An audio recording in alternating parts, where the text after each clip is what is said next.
record. We are recording. This is session 11 of 11, our final session of our spring 2018 storytelling therapy video conference course. And Bronwyn, you have the floor. The floor, okay, or the video, okay. So the subject was to be psychology and story in the context of healing. I don't work with healing, I work with story strategy, but psychology is a very important basic part of all of that. I suppose if there's anything that I want to do with it, it's to heal the rifts that are building within our society because of story, using story and understanding the psyche of story. And this is not by any means an academic presentation. It's more what I've learned from the study and the application that I've made and the way I've just connected dots, the way we do when we create stories. Oh, there it is. So it's a wonderful place to be in, studying story. I mean, healing particularly, which is what we're all doing, but we didn't study it. It was just there. We used healing, we used story for healing for millennia. We always have. We probably always will. If not healing, that at least setting people up so that they weren't hurt in the first place. I mean, we find our role models in story. We find our ways of dealing with the world in story. We find our safety in story. What else did I note today? Those are the things that are terribly important, that have always been there. And then last century, 20th century, we became more scientific about the world, particularly about healing. Took a very analytical, scientific approach to it, as we did to much of life. And then this century, it's starting to swing back the other way to a more intuitive, perhaps sacred way of looking at the world. But what we've done is applied now. We can apply that sort of scientific study to story itself, which is kind of the basis of everything that I have to say, really, is the fact that we are studying story now with a scientific approach. So we've learned and we are studying now, and I think, Eric, you said right at the beginning that story as therapy is a study. It's something that's gradually being introduced. We're learning about it and studying how we can apply it in a, what's the word, scientifically acceptable way, the way medicine has had to be presented to the world. And the same thing has come up with the sort of psychology that I am using in my practice as a story strategist. So very, very, very basically, and I can't put an image up, so I'm going to try and describe it with my hands. Smitty, you can tell me whether I'm using my hands properly. But so your side, yeah, we start with, and I'm talking the hero's journey, basically. I'm sure you're probably familiar with it all, but anyway, let me just say it in terms of psychology. So we start on a level platform where an ordinary person, and preferably somebody similar to your audience, because you want them relating to it, don't you? You want them to feel that they understand.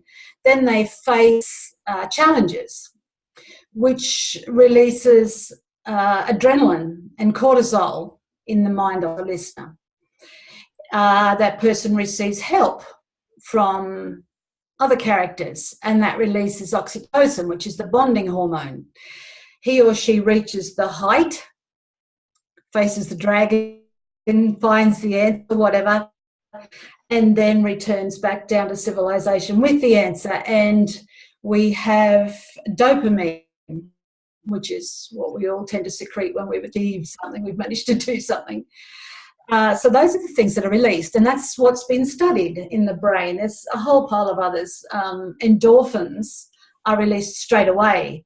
People go into a story trance when they know that they're going to listen to a story, and endorphins are released so that there's no objection to the story, because they know they're going to get the healing, they're going to get the lesson, they're going to learn something from it. They've learnt, they were wired that way. Nevertheless, we studied this thing, and now I'm teaching it. That sort of thing. as part of a strategy for people, as a communication strategy, perhaps even as a persuasion strategy for people like corporate, the C-suite, for people like politicians, people like you and me that are in business and need to market ourselves, need to have a message. So we apply that sort of psychology. And I don't want to go too much further into that, though there's a huge amount. But I want to also look at the psychology now of the person who is using that. And that's where I'd like to end up. But let's look at the person who's using that study, using that knowledge. And so if you look at the media and the way they use story, or the way they use this psychology of story, all of the headlines are releasing adrenaline. Fear, fear. Because it's the fear that that hero was facing, and he eventually has to settle when he deals with the dragon at the top of the story arc. Fear. And we respond to it until there's just too much, and after a while turn the news off. But still, if you watch clickbait, is the headline, which the oxytocin comes into it, is building tribe. Very important back in the day when we started wiring ourselves the story. You need in, or you have to know how to be tribal. Well, tribe is a very trendy word. You gather your tribe, all the people that resonate with you, so that you can sell to them because they have a similar story to yours, because that's the way you tell it, don't you? Until maybe if you've been following the sorts of stories that are going on about Facebook at the moment, whereby the marketers are feeding people, Google is feeding us what they think we want to hear. They decide what tribe we belong to, and they feed us that sort of material. There are tribes in politics. So if I'm a Liberal or a Labor or a Conservative, I will belong to that tribe. You will feed me the material that you want so that I will vote for you. And eventually, you can see the results of that. Tribalism. And then I'd love to study, and this is my next step, I guess, is the psychology of the people who are using that same thing from a very base level, instead of from a high ethical, if you work in the world of vibrations, a high vibration, but come from an easy, not so much gut pushed, but without any thought or integrity. That same psychology can be used, that same tribalism, that same use of adrenaline, that same use of fear. And I think that's where the pendulum is swinging at the moment. It's got out of control and we need to pull it back. So as a person who does story strategy, it's part of my message is to say that this has to be done with integrity. And I love the way that we are swinging back that way. How can we maybe ask corporations to become more humane rather than bottom line driven, so that they stop using story this way? And I haven't, much as I've been thinking about it all week, come to any conclusion about how we heal society, but I think those last few things that I've mentioned are the way that we can use story to heal. I'll leave you with that thought, because we're operating in a vastly different area here on a very individual, each person psychology. But I just wanted to introduce that idea that as a society, we also suffer. We also pass on pain that has to be healed. And that's the place where I'd love to see story operate. Here endeth my presentation. Wonderful. Okay, you've raised many subjects. Well, let me respond to one or two. The way that certain politicians use story to demonize the other is a unfortunate thing. One of the most famous instances of this, of course, was Hitler demonizing the Jews and the Gypsies, and things have gone downhill from there. So the opposite that I guess would be a story about the hello Sid. Hello Sid, can you hear me? Hi Eric, yes I can hear you. Yeah, sorry for I guess a counter to that it would be a story about the positive aspects of diversity and how different members of a society, different members of a team, each contributes in their own unique way, and together they create something that no one of them could have created alone. If we could find or develop or celebrate a story about that sort of diversity, maybe that would have some positive effect. It's a challenge to prove or to convince people of the value of diversity, even in schools, the value of linguistic diversity, that we should support various languages in schools. There's an argument for it, but we've certainly shown that biological diversity is healthy for an environment, that different types of vegetation is healthy, as opposed to a monocrop. But we need to translate that into cultural and linguistic diversity. The other thing that I wanted to touch upon was that hero's story, which is one of the famous models now of story.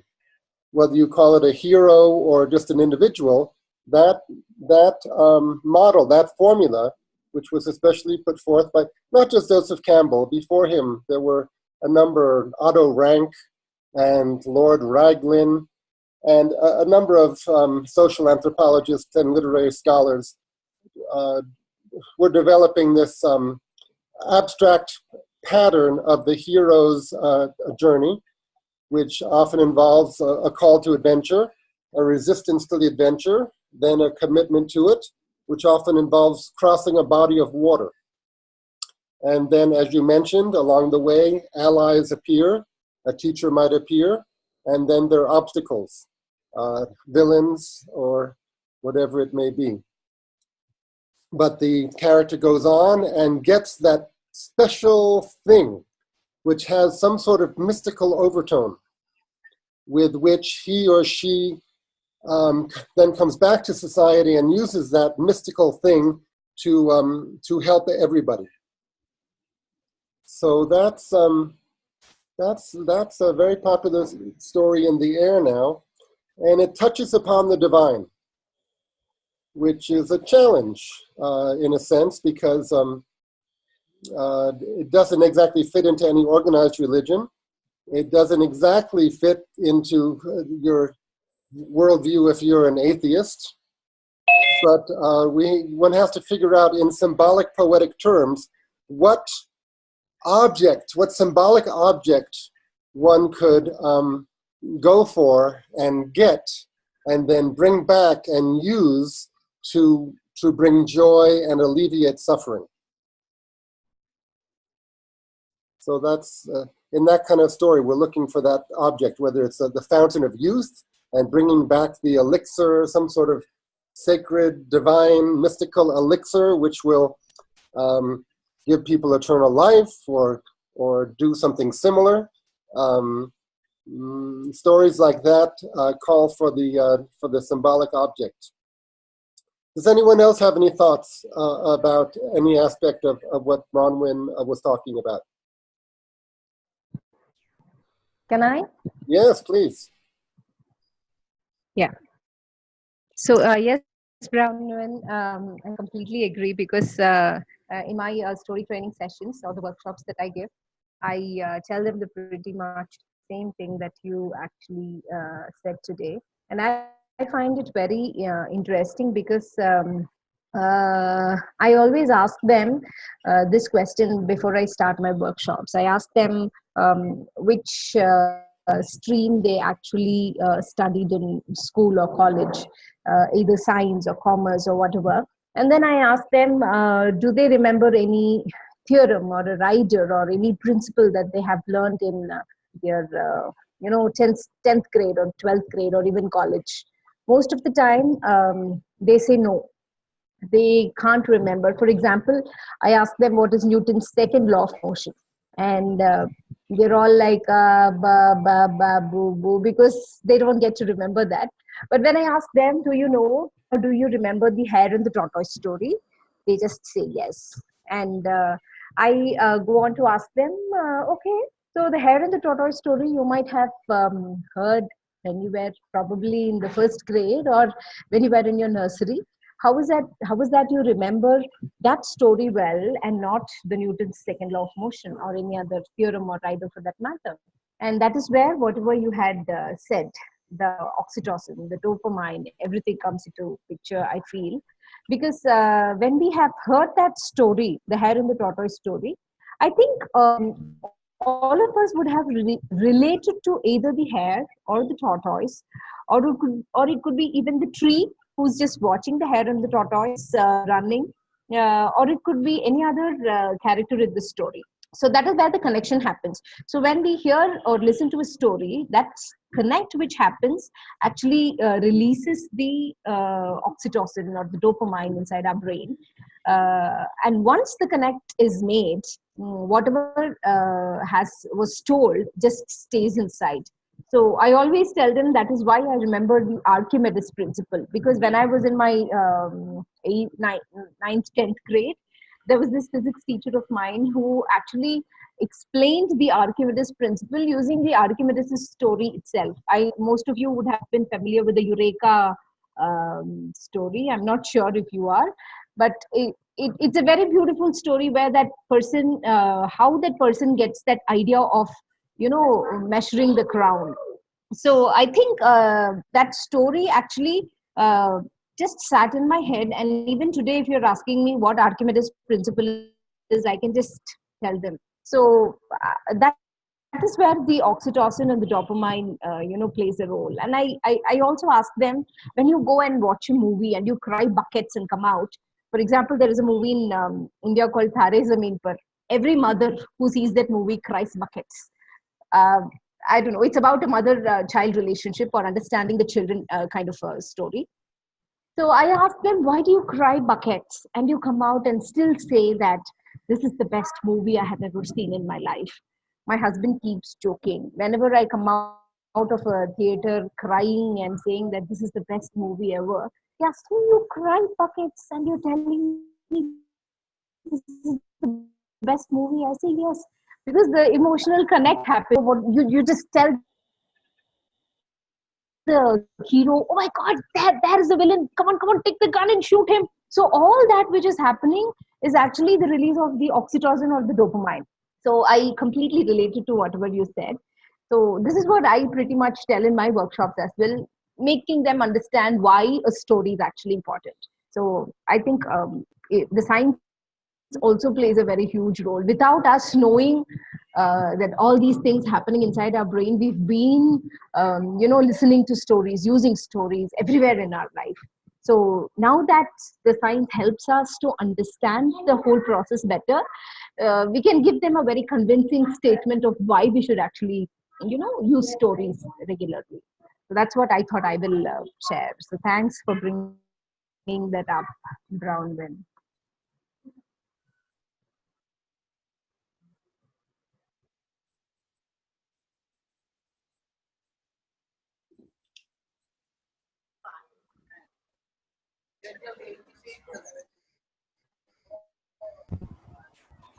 I'm sorry, I was on mute. Yes, does anyone else have any responses to this material? Yes, I think someone's talking in the background, in somebody's background. If that's the case, try to take action. All right, well, Bronwyn, do you want to follow up? Do you want to respond at all to what I said or what Lavanya said? I just wanted to add, I saw a wonderful presentation recently that said we need to stop taking the assumption that where there's a hero, there must be a villain, which I liked a lot. So in our marketing, instead of using that, won't go into it, but a different supposition. So there are ways out. Yeah, it's not my voice, but I'll mute now. Thank you. Looking forward to hearing yours, Eric, in a minute. And I think Vikas is listening in. Vikas, can you speak to us? Well, I think at least he's listening in. Vikas? Hi, this is Biliana. Hello. Oh, Biliana, good. Okay, so it's Biliana. Good, you can hear us? Hi. Wonderful. Okay. Yeah. Good. Yes, I can. I'm just getting off. That's fine. That's fine. Carry on. The video because it's using a lot of. Okay. Hello. That's fine. Good. Okay. Yes. Well, regarding villain, yeah, for the hero's journey, we don't need a villain, but we need obstacles. That's a core element of that story model, that the character needs to overcome some obstacles. It's in the general category, I guess a larger category of story formula of problem and solution, which is probably the most famous and popular story formula out there. Problem and solution. So the problem does not have to be caused by a villain, totally true. It's a challenge that the main character has to do something in order to reach a certain goal or overcome a certain challenge. Is that fair enough, Bronwyn?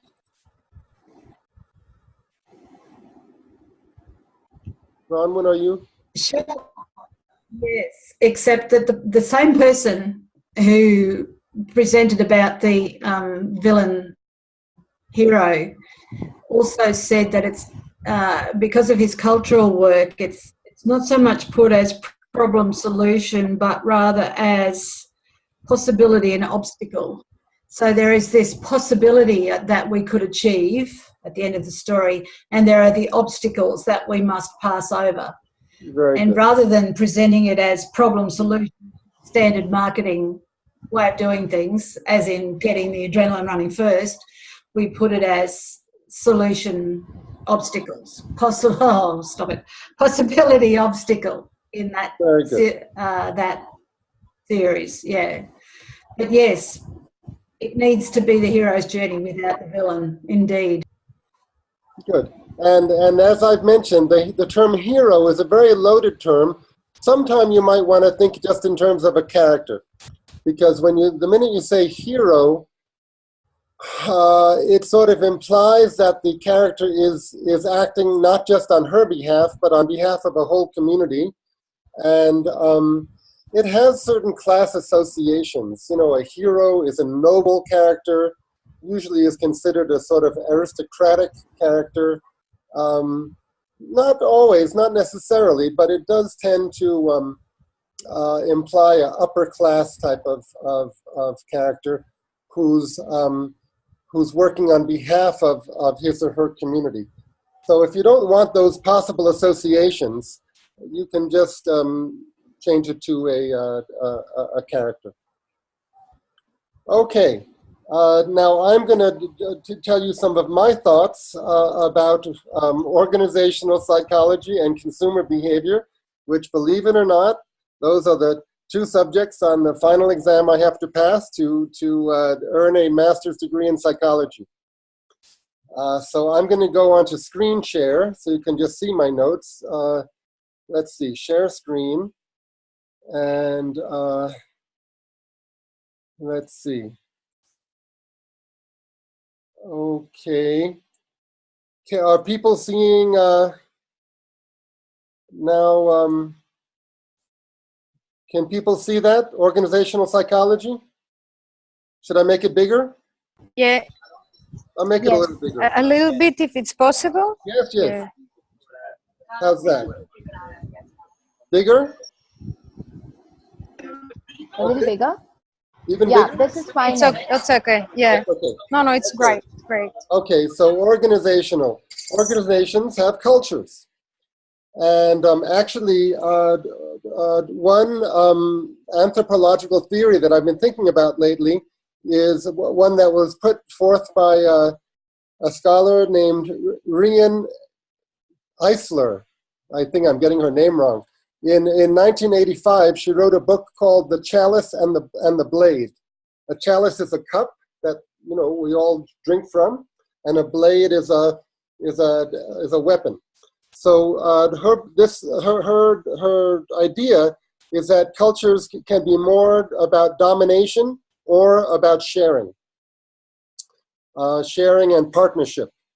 And she implies that patriarchal culture is more on the domination side, and what came before patriarchal culture was more on the sharing side. And in any case, she is suggesting and encouraging us to work more towards the partnership side. In any case, an organization has a culture. The culture exists in various forms, including stories. Stories about how the organization began. Stories of best and worst practices. These stories will express the core values. Sometimes people talk about the cultural DNA of a company, of an organization. The core values are expressed in the product or service, in the way the product or service was created, and in the ways the product or service is offered to the public and received by the public. So these core values involve ideals. And involved in this is the fame of the founders, the fame of the ideals, and fame is considered a type of immortality. It has to do with the reputation of the individual or the family that started the company and the company itself. Reputation is a general story about the character, nature, morality of a person or organization. With organizations, this whole field is sometimes called heritage management. Bronwyn, I don't know if you call what you do heritage management, but it sounds like that's part of what you do. And let's see, the story of how a company contributes to society, helps to improve life for individual and uplift society. Many companies, including my own, when I had a video company, we like to think that we're doing a social service in addition to trying to make money, that we're filling a need for people and helping them improve their lives. So business can be seen, especially by the people who are providing the good or service, as an act of goodness and kindness. And really, we want the public and other businesses to want to be associated with us, both in terms of buying from us and working with us. In general, we should be an organization that anybody would want to be related to. So that's about organizational culture. Then I'll just say a few words about consumer culture or consumer behavior, and then I'm hoping some of you will give some feedback. Consumer behavior. To buy and consume a product that has been on the market and advertised on the mass media, say I see a commercial for a Big Mac. In Chennai, in India, it's called a Maharaja Mac. That's local marketing. Say a veg or a chicken Maharaja Mac. I see it advertised on television. Then I go to the shop and I buy it. I open the packaging. I eat it. The moment I eat it, it's like a religious act of communion, because I'm ingesting a product that many, many, many others are also ingesting. So I am joining a community of consumers. I'm joining the community that produced this, and suddenly I have an identity. I have a sense of belonging. I'm a member of a group. I have a life. I have filled a hole within myself with an object Now, an object always implies a lifestyle and a social circle. So I certainly hope I'm going to live happily ever after, because I have joined the club and I am ingesting the same product that many, many other people are ingesting. For some products, I get a lifetime warranty, which is can be seen as a symbolic equivalent of living happily ever after. Yes, so you never just buy a product, you join a community, and you join a lifestyle, a fantasy of a lifestyle with a lot of friends. And Bronwyn mentioned a tribe. You join the tribe related to that product or service. And I've been hearing the term soul tribe a lot lately. You know, we members of this storytelling course, are we a soul tribe? I'm going to go back to the screen. Yeah, are we a soul tribe? Can we be a soul tribe? What does it mean to be a soul tribe? That we are, well, I don't know, what does it mean? A sociological term for this is, an older term is a community of choice. It's not a community that we were born into. It's one that we have chosen to join. And it's a community that has a story about where it came from, why it's there, what it hopes to do. And as I say, it's all about identity and giving meaning and direction to one's life. So these are the types of things, as Bronwyn knows, and as all of you know who do consulting work in the business world or the political world, these are the things that we manipulate to make people buy a certain product or vote for a certain candidate. It's a business. If you're in the arts, you do this work to sell tickets and also to help people understand themselves more and experience beauty. But it's also manipulative in the sense of, we're trying to draw people in and get them to really join our soul tribe. So they will buy our soul tribe products and be a member of our soul tribe community. Okay, anyone, any sort of responses to what I've said?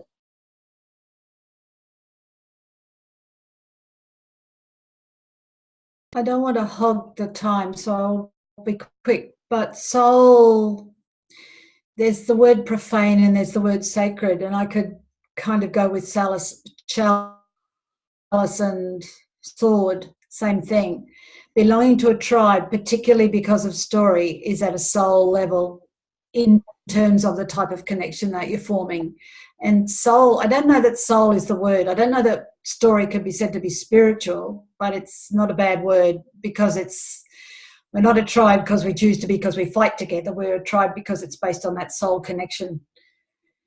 You know, I think a lot of people who are selling political parties and candidates and political courses of action and products and services try to cloak what they're selling as approved by the divine. That's a very popular method of story work, and isn't it? To associate it with the divine and saying, this is what God wants. Do God's will. Buy our candidate, our promise, our product, our course of action. Did God favor McDonald's and the Maharaja? Well, God certainly favored the American way.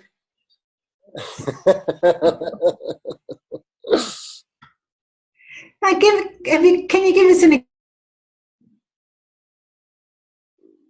give an example of what? Bronwyn, you're at least for me, you're frozen. Lavanya, did you want to say something? Go ahead. Yeah, you're on mute. Yeah. So I completely agree with the soul tribe word, because I find myself doing that often because I try to, I relate very much to stories. So every time I find a group of people or a set of people with like-minded, wavelength. I think it happens everywhere, not only in this. So Soul Tribe connects with me very, very strongly. And like what you said about the product advertisement, I see that happening in most of the advertisements which we see these days coming up in the televisions. Everything has got an emotional attachment. I mean, everything has got an emotional, something, the button that gets pressed inside your head. For example, the Surf Excel ads that you keep seeing, it's all about connections between human and helping each other, making you give the, the feel good factor which happens inside you after you watch the advertisement. So I think the whole advertisement agency is actually doing that. I mean, giving you that sense of, okay, so if I'm going to, there is this connection which happens immediately after you watch the advertisement, and you really want to go and buy the product and become a part of the community, which is, giving you a feel good factor of, yes, of course, I'm also a part of this thing. So this whole tribe actually connected very well with me. Yeah.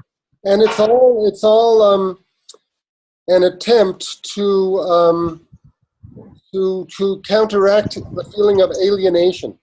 If people feel isolated, then they might feel depressed, they might feel angry, and they might need some sort of healing. So part of healing is connecting with the community. So all the people who are using Story for advertising and marketing, they are, providing at least the illusion of connection through Story. Okay, let's talk about this a couple more minutes, and then really let's get on to our real work, which is working, what we've been doing with individuals. But Smita, did you want to say something? Yeah. I just would like to, I won't take much time. The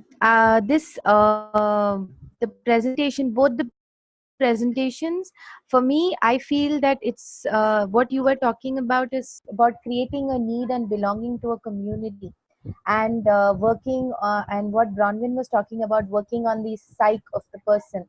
So I have been reading a little about the cognitive part of human evolution, and there is some beautiful interpretation as to the concept of alienation. The concept of alienation itself comes out from the concept of belonging, in the sense that when man, it seems that when man started out forming associations, he started out only by gossiping and the talk therapy was, it started way back, and that's when they started making, because they wanted to know, because when mutation happened in the head, or maybe these endos, this whatever was this release of the chemicals, that's the process when they started wanting to know what's happening on the other side of the river, and that's when they started making bigger associations. So there's this beautiful it's a part of a book, I guess, but I would want to pass it on to the group. It's a very good read, and I'm kind of associating a lot with it. And that was one thing. And the Soul Tribe, which you were talking about, I kind of I have a very love-hate relationship with it, because I know that it's a formation of a community is good, but then what happens is, in such small dwellings, it again gives rise to little offsprings which may or may not, spring out into good grouping. That's what I believe in. So, but then it's always better to have like-minded people around. Good. Okay, well, these social and cultural issues are part of the development and growth and healing process of each individual. We cannot treat individual clients in an isolated way. We have to see their and our own development and healing in the context of the larger cultural picture. So this is all relevant, but Did anyone else want to say anything about this material, or shall we move on to the individual work? Go ahead, Sid. Eric, now there was one thought, and just taking a lead from what Smita was talking about on the soul tribe, the thought that came into my mind was, does it lead to conformity when you belong to a particular tribe? Yes, it could be also the fact that I wanted to move out of a pattern, but eventually get into another pattern. So the thought that rang in my mind was, how does conformity work? And if you're talking about healing, if you're talking about a creative space, does a soul tribe constrict after a certain point of time the conformity? There was one thought that was running in my mind, and how do you look at that angle as? That's true. That's an excellent point. An aspect of groups is always there has to be a level of conformity, and there have to be some questions that are not asked, some lines of thought that are not followed, which might undermine the group or the ideology or the mythology of the group. So there are always sacred cows in any group. True. The other point was on those two article sections that you showed on organizational psychology and consumer behavior. And I do believe strongly, being with the human resources field, is that consumer behavior becomes a part of the organizational psychology. Because when I get people into the organization, when my team gets them inside, I sell them the organization, I sell them careers, I sell them what they can make out of this organization for themselves. And that is about telling them that this is the consumerism that you're doing. That it is about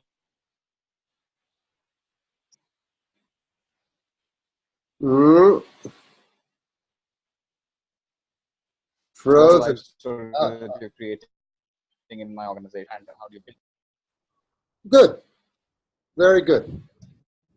Okay. Does anyone want to tell us anything about work you've been doing with a client of some sort?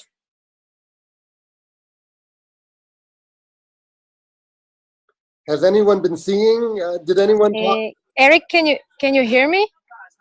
Is it Billiana? Hello. Yeah. Yes, Billiana, we can hear you. Go ahead. I would like to speak first because I don't know how much the connection is going to hold. Go on. So if it's okay, I would like to share a little bit more. From last time I had the chance to see this lady that I told you all, I shared that I had difficulties with, that we couldn't come with any metaphor, that she was changing places. So we're coming to something really beautiful. Today is my last session afterwards with her in the evening. But in any case, so we came with a metaphor of the bull, of the Taurus. As I mean, first it's a symbol that it's very much used here in Spain as something. Let's say it's as an animal who is being sacrificed. So she kind of came with it because she felt she's been sacrificed a lot, many times, by the group she's been into, by her family in some way, because of her. I told you that she was sent into boarding school when she was small. So she came up with this, and I offered her a little bit of different, how do you say, viewpoint of also what the bull actually is according to different mythologies in Europe, which is actually not just a symbol of sacrifice or an animal who is being here killed by the torero. No, in Spain it's something which they still do it, but instead it's the mythology of Europa. I don't know if you know this Greek myth about Europe. Please was tell us. Actually the Tell us. continent. Okay, so it's about the mythology that Europa, who was a beautiful Greek, how do you say, girl lady, was seen by Zeus, like always Zeus likes different women around. So he, in order to kind of seduce her and to get her within their relationship, he transformed himself into a Taurus. And she was fleeing out of home. So it's a very similar story like my client has. And he brought her, I don't remember now the Greek name of the island, but brought her to a place from where she settled down. She had children. She started building up a completely new home. And that is being thought as the beginning of Europe, or the continent of Europe in some ways. It's a mythology. So I offered her this type of, different viewpoint. And she said, okay, this is an interesting thing. I would like to work about it. And she said she made up a new story, which I cannot deliver you now because it's in the middle of the day.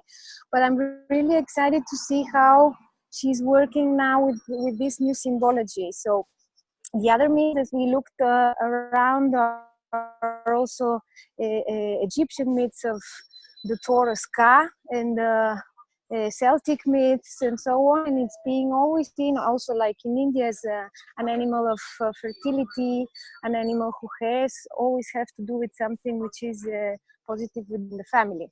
So I tried her to see this point of view and not to see it only as a sacrifice. She told me from process from last week to this one that a lot of new insights came through this.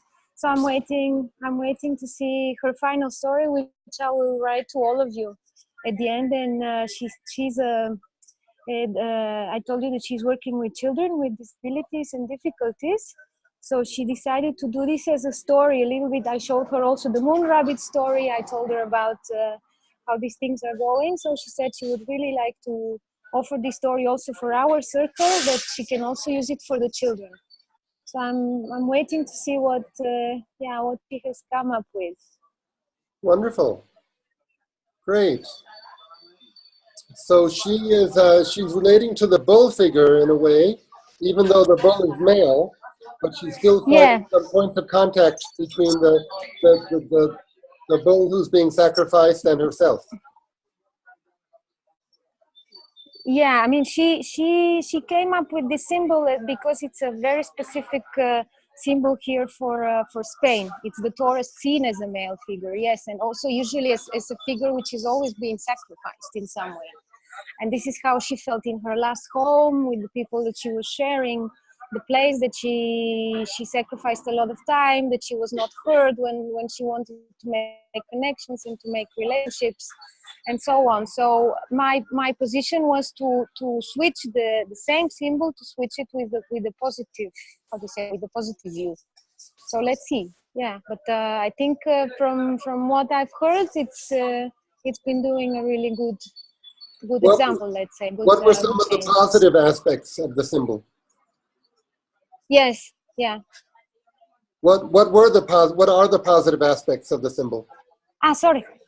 The positive are nurturing, renewal, because the Taurus is also always connected with the spring element, so the element of nature, something that is going to grow, something which is in the seed. You remember you told me also to remind her about the seed that is growing, because she's always changing places and she cannot find the work, so we talked about it. And let's say I invited her not to see herself as something which has to be settled, so a seed usually is settling, but to take the Taurus as a part of the active side of something which is being seen as a renewal point, as a fertility symbol, but fertility not in the sense only as human family or children, as in such as in fertility within the whole, the wholeness of the being of the nature. So these are the aspects: nature, springtime, plants that are growing, resurrection as well. So renewal, resurrection. Wonderful. Well, that will be very interesting, because Spain is unique in the countries and cultures of the world. I believe in still having this bullfighting activity and culture going on. And, from the outside, it seems so incredible and horrible and brutal. But I'm sure other cultures have similar activities. It's just bullfighting is it's a really it's hard to defend on certain levels. Yeah, I'm sure it's very violent. Yes. Animal activists are fighting it, right? Yes, there is lots going on, but it's been in the culture for so many years that it's also almost a political issue, because the toreros, the guys who are actually killing, are seen in a very high class here in Spain. So it's a very delicate matter. I mean, they're spending practically, a torero cannot be really like, you have to have it within the family from centuries, and it's like passing a lineage. And this is obviously not the easiest to extirpate, let's say, from a culture. It's very similar to probably what the Romans were having with their gladiators. I could say it's a very similar story, or a very similar way of seeing. Also, the places where they offer this type of sacrifice is in huge kind of coliseums and buildings. It's but it's mostly now in South Spain. So she's from the north, for example. So she has a very different influence from Northern Europe. Her boarding school was in England, so she has changed already since she's small. She has changed a lot of the cultural typical viewpoints from here. But I'm happy, because at a certain point it was really hard for her. I told you, to express emotions, and when I offered her your question, she said, where will you be happy? How do you see the space or the place where you can settle, or the family you're looking for, or think of yourself as a seed, that where would you like to visit? And at a certain point she said, no seed, I see a bull. So we started from there to kind of to check, what is a bull for you. So she talked about being in pain and being sacrificed and so on. So it's a process. I mean, we don't have the, how do you say, the final result yet, but as she has come up to say, no, I really want to write a story, offer her for your circle, like for our storytelling circle. So tonight I'm actually able to, I'll share to all of you, I'll send you an email and share you her story. So, I think it's interesting that the killing of the bull is being framed as a sacrifice. That's not obvious. Yes, but I mean, It's an interesting that's not thing. obvious. Although in lot of the myths around the bull, if you're checking general, on a general symbology of what the bull is, many times, let's see, the horns of the bull have been cut, also to use them for drinking, let's say, drinking between the gods, also to put wine inside, as a specific symbology of transition and pass, how do you say, a rite of passage kind of element. So in some way it is always a transformational and a sacrifice, or sacrificing symbol. Always to transpass from one state to another, you have to sacrifice something. I mean, what you have in India is something very different. Well, there's I mean, a lot in India it is considered a completely holy animal, right? So it's the bull and the cow you is, cannot even sacrifice in that. But still, in India here, there's a lot of goat sacrifice. But it's done in a different. I mean, it's not done as goat fighting. It's done in a temple. Look, the Taurus here, the Taurus in Europe has always been seen as a strong animal, no? Something which is enduring a lot, something which is bringing not only physical force, but also how do you say, a force of the will. So sacrificing a force of the will, generally, I'm speaking now about general stuff, can also mean a surrender of the spirit in some ways. You surrender you sacrifice your will, means you also surrender to type of a different will, which is the universal, the divine will. I'm talking now very general, no? The philosophy. So yeah. And of course, around the world, there's still a lot of cockfighting.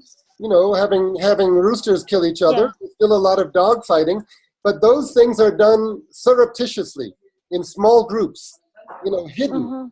one of the shocking aspects of bullfighting is that it is done in such a large public, in a coliseum with state sanction. Yeah. That's what makes it shocking.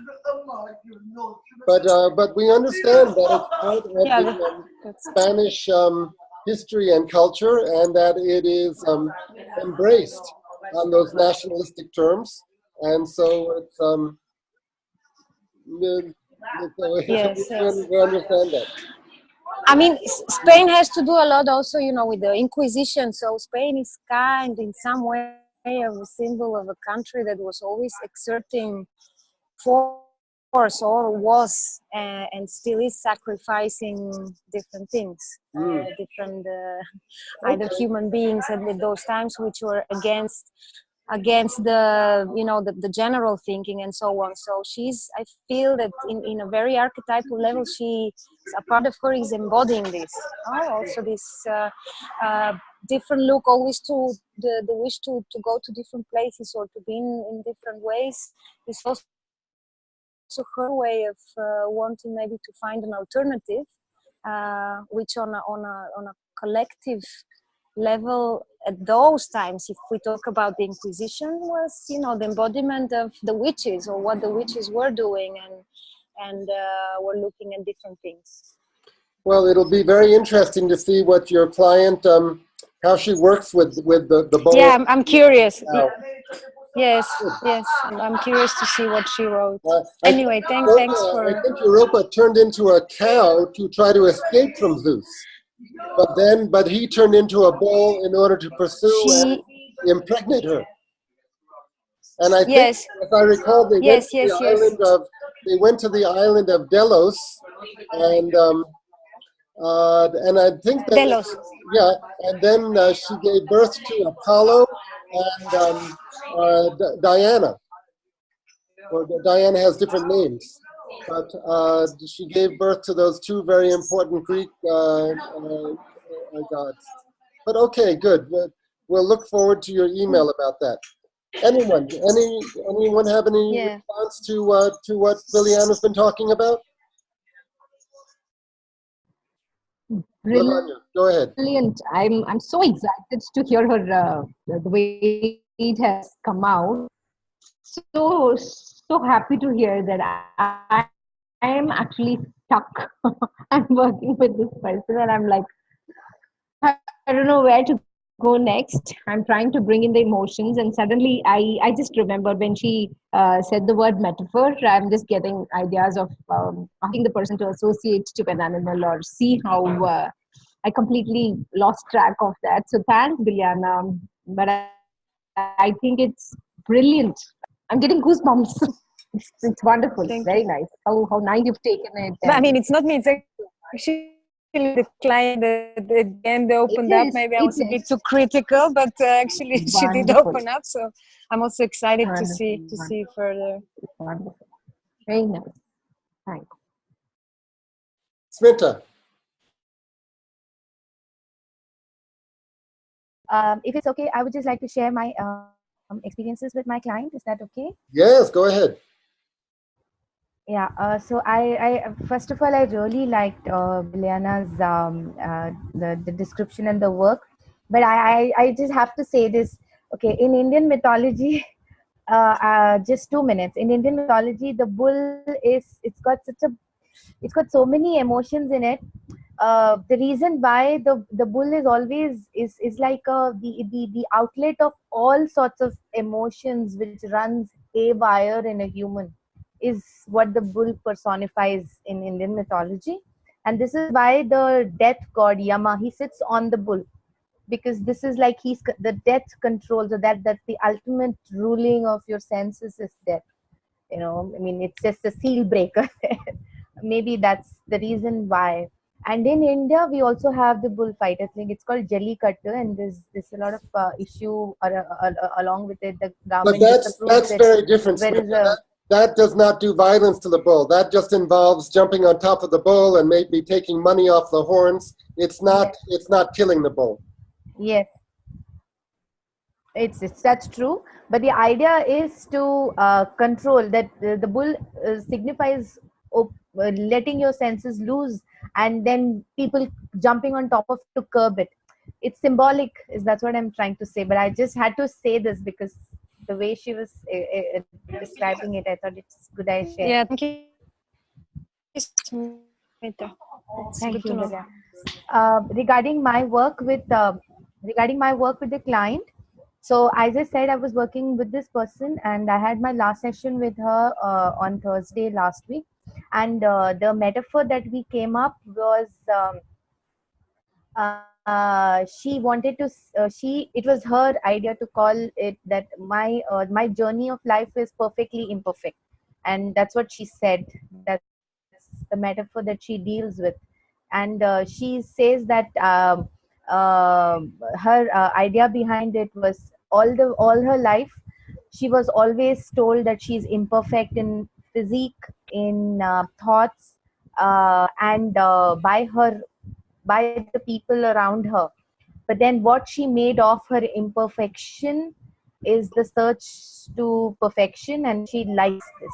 That's what she said. And we came up with a story which I would share with the group, but I don't have it in the soft copy, but it's there in my notes, and I intend to write it for the group. So the story in which she has chosen the bear as her animal. And this particular bear has is in search of a sort of light.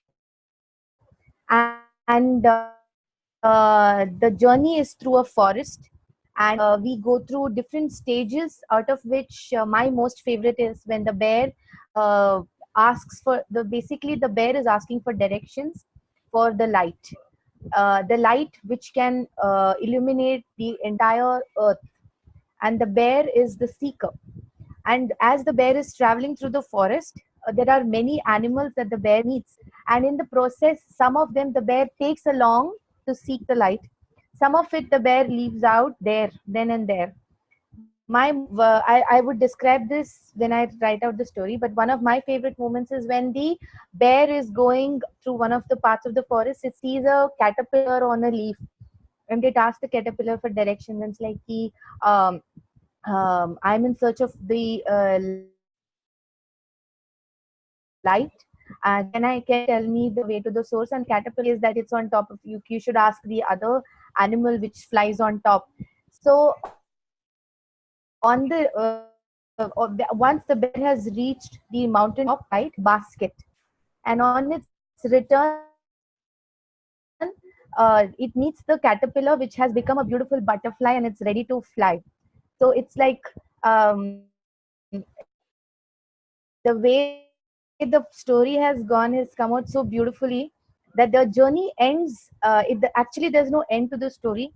The bear is bringing I'm calling it a she bear, just for my own satisfaction. So the bear is coming back with the light, but there is the story has no end. The light is there, but the bear has not used it to light anything. So it's that's the way the story has come to. And I'm going to send this out to the group just after my holiday, maybe, or maybe when I'm in my holiday. So that's one of the thing that has happened. The second session, as I said, I was trying to do it with one of my acquaintances, and she was a common friend's friend, and she opened up about one issue which she wanted a resolution for. So we just discussed, and we were just talking, and the metaphor that we have come up with is not it's not more of a metaphor. She wants to call herself an elephant, which is in search of its color. The elephant is born with a different color, and it wants to belong to, it wants to have the same color as the family. So that's also coming out, but I don't know, but that's one thing which we have not come to yet, but that's something also to do. She has some sort of some problems with understanding herself and her footing in her family. So this is kind of just started, it's just sprouted. So maybe 2 more sessions and then this story will come. So this is what Beautiful. has happened with me over the week. Thank you. Yes, please do write it up, and you know, we'll develop. I'll develop a web page with a number of these case studies. So please write it in the sense of give a sense of the life story of the client. Of course, don't give the client's name. Don't identify the client in any way. Uh, um, but give the life story, the important aspects of the life story, and then give the healing story, and indicate was the healing story primarily made up by you or by the client. And you can also you know, write some notes about the process. What happened along the way, what research was done by you or the client, or anything about the process. So those three elements should be there: the life story, the healing story, and the process. And the process can either come before or after the life story, as you like. But that would be a great contribution, everybody, if you would write it up like that. And I will write it. I don't think I gave Trisha's email ID in the version I have up there, but I will. I've been meaning to add her email ID so anyone can contact her. And likewise, when any of you submit a case study, I will include your email ID. Did someone begin to speak? I said that there is some research I've made about why the choosing how we chose the bear, and again I'll send it with my notes, because it's an animal which is very family centric. It's a very homely animal, and that's the reason why I think the client has associated herself with the. And very interestingly, there are a few notes about the hibernating and she going off for a while, and so I'm going to write this up, but it's come out nicely. I'm quite happy with the progress. Great. So yeah. Yes, Lavanya. Yeah, I'm feeling so nice to see Smita smiling, and she has this contentment in her face. So nice. Smita, I wanted to tell you, when you were telling the story about the bear going in search of the light and bringing it in her hand like that, I was reminded of a story. I don't know. I'm just sharing because there is a story, something which my friend, I heard it from a storyteller friend of mine, which talks about a little girl who goes in search of the sun. And finally she comes back. When she knows that the light is not outside but is within herself. So I will share that story with you. It might, I don't know, it might give a good connection. So that was a beautiful story which just stuck me when you said the bear goes in search of light and he or she brings that small thing along. So that's one story. And the second one about the elephant in search of colors, I again have another story. It's a very simple story. I think it's from the CBT publications or something. It's a children's story. It's called The Rupa the Elephant. It's a wonderful story. Everybody would like it. It's about an elephant who wants to have different things like all the other animals in the zoo. And what happens to that elephant is the story. It's a cute little story which everybody can relate to. I will share the link to that as well. So I think it would, you just go through it and see if it would fit in any way for your, yeah. Thank you. Wonderful. Thank you so much, Lavanya. I'm so excited to listen to you all. I'm hoping I'll make some progress by next week at least. I'm remembering some story about an animal who was so excited about light he wants to capture the light in a jar, and so he captures the light in a jar, but then he shows it to somebody, and they say, you know, what is it? It's nothing. It's a sort of a foolish animal.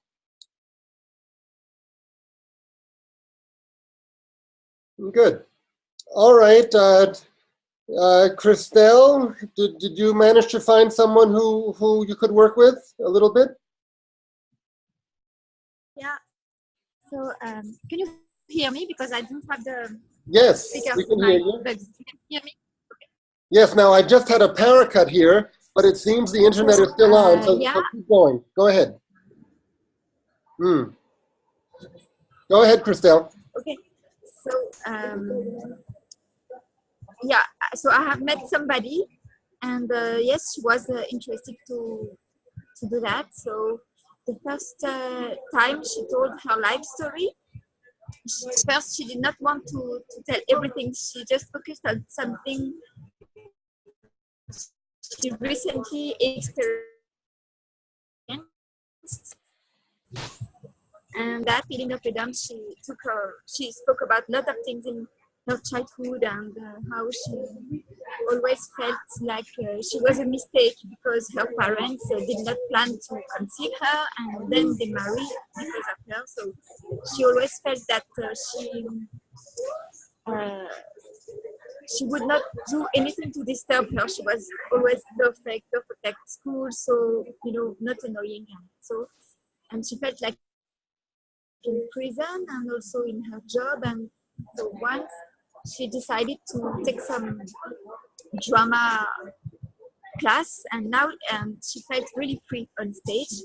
So it was about the feeling of being in prison, being free, and the balance to find, because she has been too way in one side and something like that.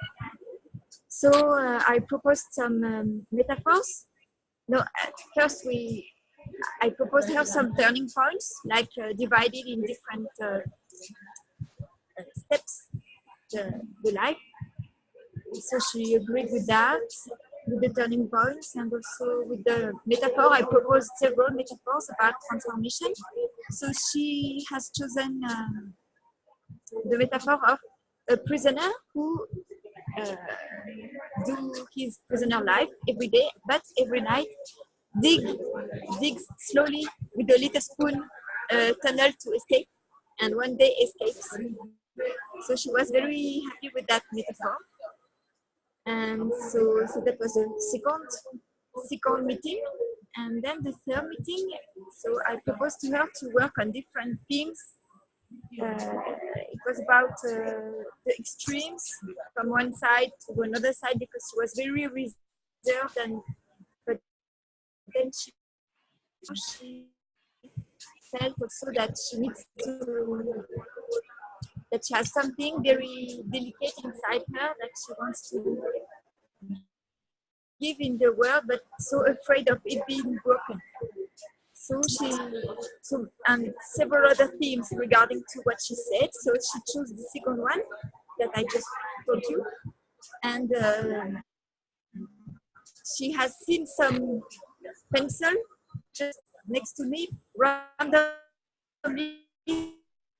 were there, and she said, "Oh, we are." She drew what she felt she has inside that she wants to blossom. So she goes very carefully, and she took time to do that. And so we did not have another session, and it was not really storytelling, but then she was very happy with that. And somebody, I won't meet her because she is back in her country, that's in Brazil. But we still in touch, and she wants to have some stories. So I'm keeping searching stories about liberation or things like that to share with her. Good. Well, I think the metaphor of being in prison is very powerful and very clear. Yeah, I think if she can work with that and imagine, why might a character be in prison?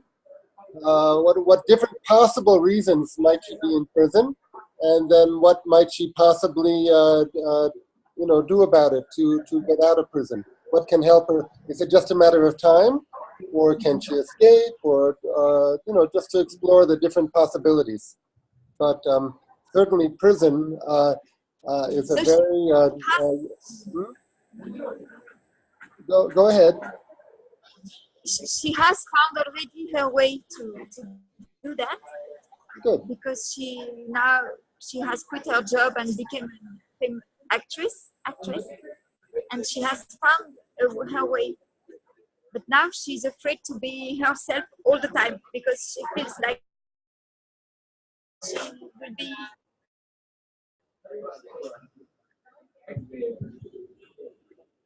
So it's like now she does not feel in prison anymore. Now she feels just like all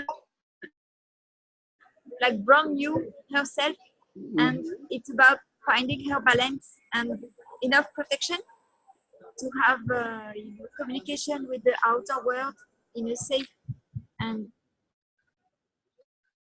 Okay, so satisfying way. see if she can find any metaphors for that process, and finding the right community, finding the right environment, finding the right way to interact with the right people. See if she can find anything like that. Good. Anyone else? Sid, Samaya, do you want to tell us anything? Or, really, I'm hoping any one of you who wants to, please write it up as a case study. Like I said, first the client's life story, then the healing story, and then the notes about the process. And parts 2 and 3 can be reversed depending on how you feel like doing it. You can write about the process before you write the story, but do give the client's life story first, in a way that we cannot, perhaps Can you I have add to. something? Go ahead. Yes. Yeah. Go ahead. Add Just about something. the first session with the client, that he or she's supposed to tell her or his life in 10 minutes. So it took 1 hour. Okay. The 10 minutes doesn't have to be exact. The point is to do it in a relatively short period, so that the client is forced to really bring up in a very clear way what the challenges are, what the outstanding elements are. So 10 minutes, 1 hour, it's okay, it's fine. Sminta, what did you want to say? I said the same thing happened with me. It went on for an hour. That's fine.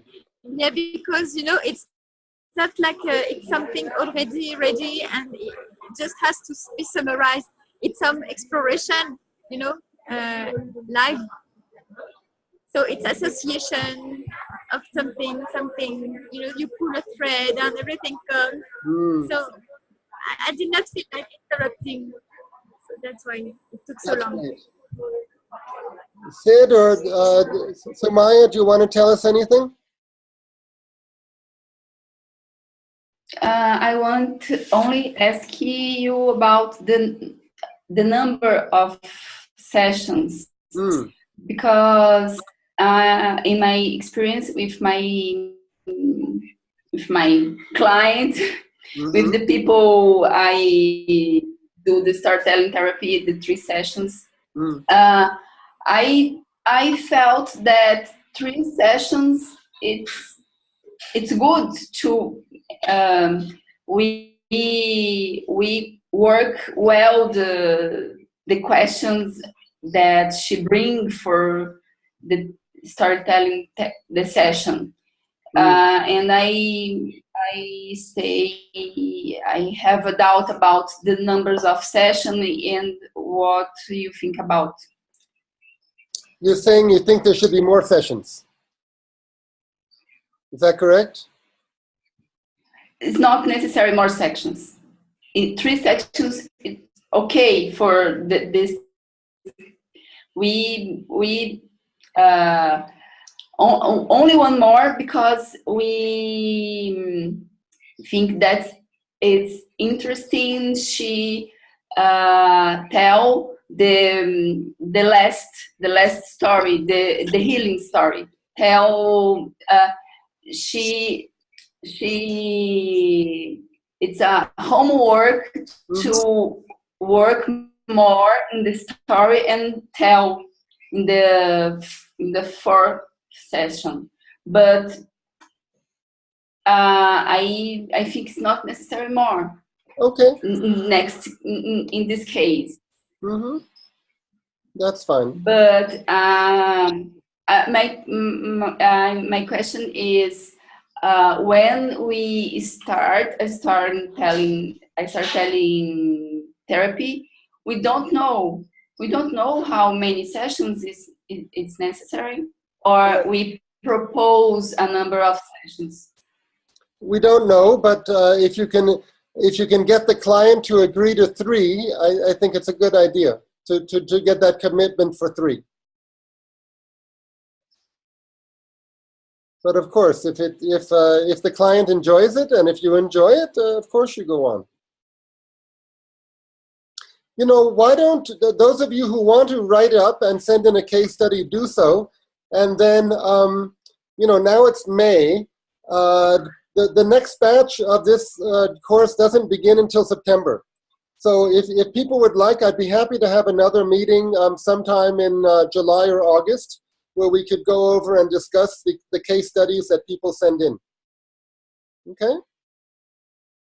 We were all here tonight except for Vikas, and hopefully he will see the recording and he'll send in a case study too. So so shall we think in those terms that we might have a meeting in July or August? Yeah, for me it would be amazing. Good. That'll give us a month or two to think about all this and digest it. I also wanted to see, for example, in my case with my client, whatever, with the person I'm seeing, how this would go. For example, I would do anyway a follow-up with her to see if, I mean, these are words that we put which are in some way seeds, so a story has the needed time so that it really works. And I would do a follow-up anyway, probably in about 2-3 weeks with her. Wonderful. Again.